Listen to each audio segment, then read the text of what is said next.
We are on day 92 of reading through the Bible. We're in 2 Samuel chapter 5 and then 1 Chronicles chapters 11 and 12. All the tribes of Israel came to David at Hebron and said, "We are your own flesh and blood. In the past, while Saul was king over us, you were the one who led Israel on their military campaigns. And the Lord said to you, 'You will shepherd my people Israel, and you will become their ruler.' When all the elders of Israel had come to King David at Hebron, the king made a compact with them at Hebron before the Lord, and they anointed David king over Israel. David was 30 years old when he became king, and he reigned 40 years. In Hebron he reigned over Judah 7 years and 6 months, and in Jerusalem he reigned over all Israel and Judah 33 years. The king and his men marched to Jerusalem to attack the Jebusites who lived there. The Jebusites said to David, 'You will not get in here. Even the blind and the lame can ward you off.' They thought David could not get in here. Nevertheless, David captured the fortress of Zion, the city of David. On that day, David said, 'Anyone who conquers the Jebusites will have to use the water shaft to reach those lame and blind who are David's enemies. That is why they say, the blind and lame will not enter the palace.' David then took up residence in the fortress and called it the City of David. He built up the area around it from the supporting terraces inward, and he became more and more powerful because the Lord God Almighty was with him. Now Hiram, king of Tyre, sent messengers to David along with cedar logs and carpenters and stone masons, and they built a palace for David. And David knew that the Lord had established him as king over Israel and had exalted his kingdom for the sake of his people Israel. After he left Hebron, David took more concubines and wives in Jerusalem, and more sons and daughters were born to him. These are the names of the children born to him there: Shemua, Shobab, Nathan, Solomon, Ibhar, Elusha, Nepheg, Japhiah, Elishama, Eliadad, and Eliphalet.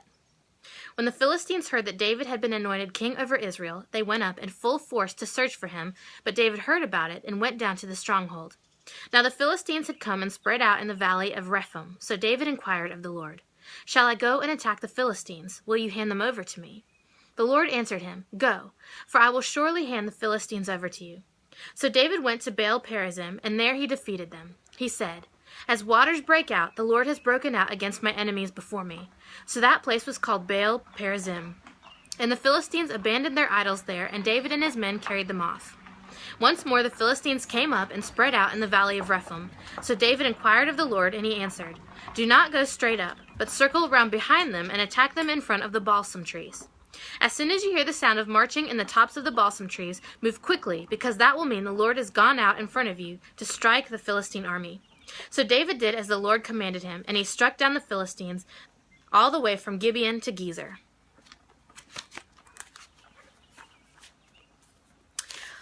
All Israel came together to David at Hebron and said, "We are your own flesh and blood. In the past, even while Saul was king, you were the one who led Israel on their military campaigns, and the Lord your God said to you, 'Hey, shh!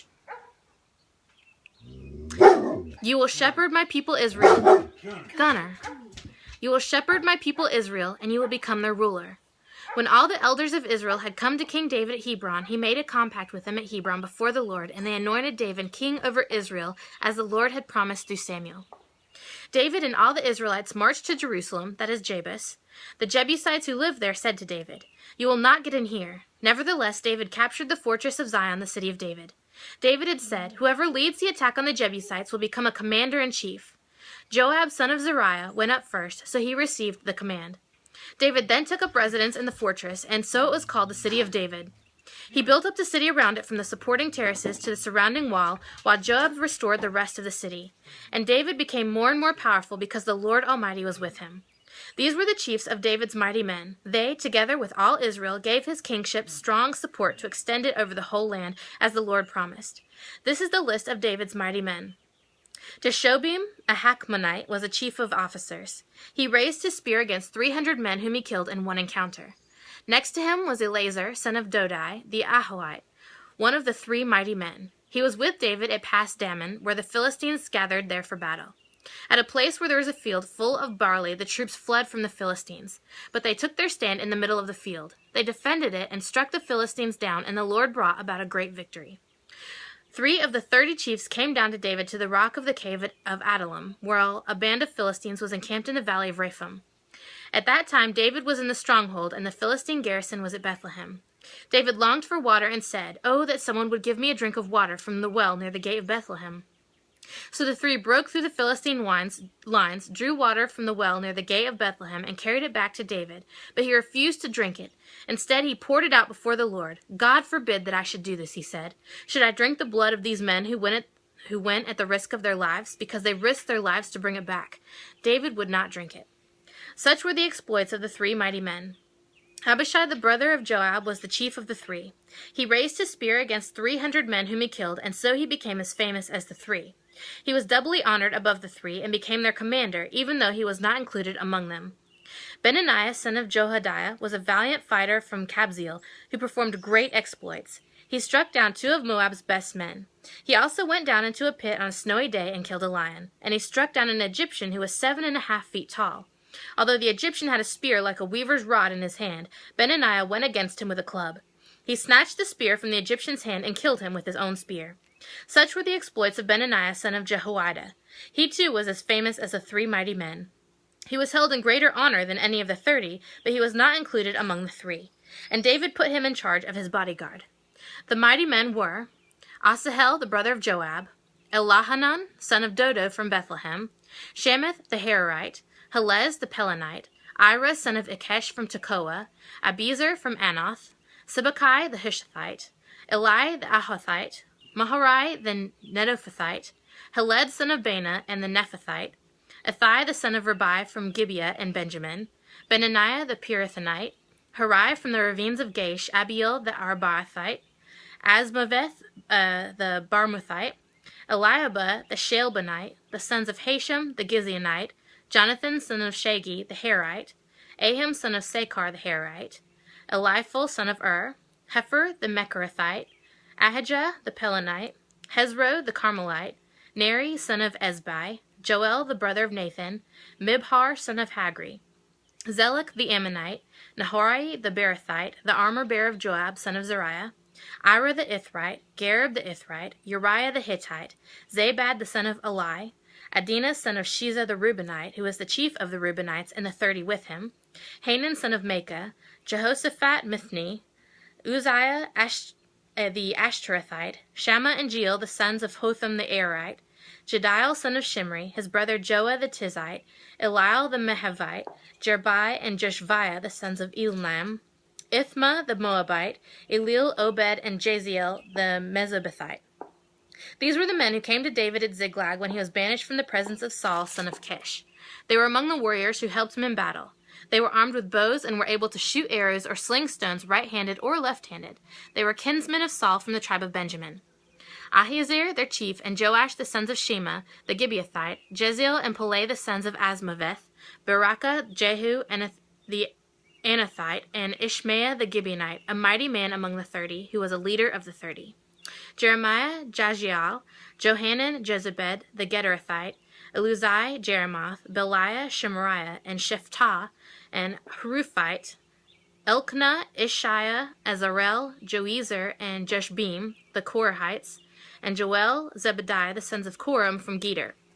Some Gadites defective to David at his stronghold in the desert. These were brave warriors, ready for battle and able to handle the shield and spear. Their faces were the faces of lions, and they were swift as gazelles in the mountains. Ezer was the chief, Obadiah the second in command, Eliab the third, Mishmannah the fourth, Jeremiah the fifth, Attai the sixth, Eliel the seventh, Johanan the eighth, Elizabad the ninth, Jeremiah the 10th, and Megbani the 11th. These Gadites were army commanders. The least was a match for 100 and the greatest for 1,000. It was they who crossed the Jordan in the first month when it was overflowing all its banks, and they put to flight everyone living in the valleys to the east and to the west. Other Benjamites and some men from Judah also came to David in his stronghold. David went out to meet them and said to them, "If you have come to me in peace, to help me, I am ready to have you unite with me. But if you have come to betray me to my enemies, when my hands are free from violence, may the God of our fathers see it and judge you." Then the Spirit came upon Amasai, chief of the 30, and he said, "We are yours, O David. We are with you, O son of Jesse. Success, success to you, and success to those who help you, for your God will help you." So David received them and made them leaders of his raiding bands. Some of the men of Manasseh defected to David when he went with the Philistines to fight against Saul. He and his men did not help the Philistines because after consultation the rulers sent him away. They said, "It will cost us our heads if he deserts to his master Saul." When David went to Ziklag, these were the men of Manasseh who defected to him: Adnah, Jozbab, Jediel, Michael, Jozab, Elihu, Zilthai, leaders of units of 1,000 in Manasseh. They helped David against raiding bands, for all of them were brave warriors, and they were commanders in his army. Day after day, men came to help David until he had a great army, like the army of God. These are the numbers of the men armed for battle who came to David at Hebron to turn Saul's kingdom over to him, as the Lord had said. Men of Judah carrying shield and spear, 6,800 armed for battle. Men of Simeon, warriors ready for battle, 7,100. Men of Levi, 4,600, including Jehoiada, leader of the family of Aaron, with 3,700 men, and Zadok, a brave young warrior with 22 officers from his family. Men of Benjamin, Saul's kinsmen, 3,000, most of whom had remained loyal to Saul's house until then. Men of Ephraim, brave warriors, famous in their own clans, 20,800. Men of the half-tribe of Manasseh, designated by name to come and make David king, 18,000. Men of Issachar, who understood the times and knew what Israel should do, 200 chiefs with their relatives under their command. Men of Zebulun, experienced soldiers, prepared for battle with every type of weapon to help David with undivided loyalty, 50,000. Men of Naphtali, 1,000 officers, together with 37,000 men carrying shields and spears. Men of Dan, ready for battle, 28,600. Men of Asher, experienced soldiers prepared for battle, 40,000. And from east of the Jordan, men of Reuben, Gad, and the half-tribe of Manasseh, armed with every type of weapon, 120,000. All these were fighting men who volunteered to serve in the ranks. They came to Hebron fully determined to make David king over all Israel. All the rest of the Israelites were also of one mind to make David king. The men spent 3 days there with David, eating and drinking, for their families had supplied provisions for them. Also their neighbors, from as far away as Issachar, Zebulun, and Naphtali, came bringing food on donkeys, camels, mules, and oxen. There were plenty of supplies of flour, fig cakes, raisin cakes, wine, oil, cattle, and sheep, for there was real joy in Israel.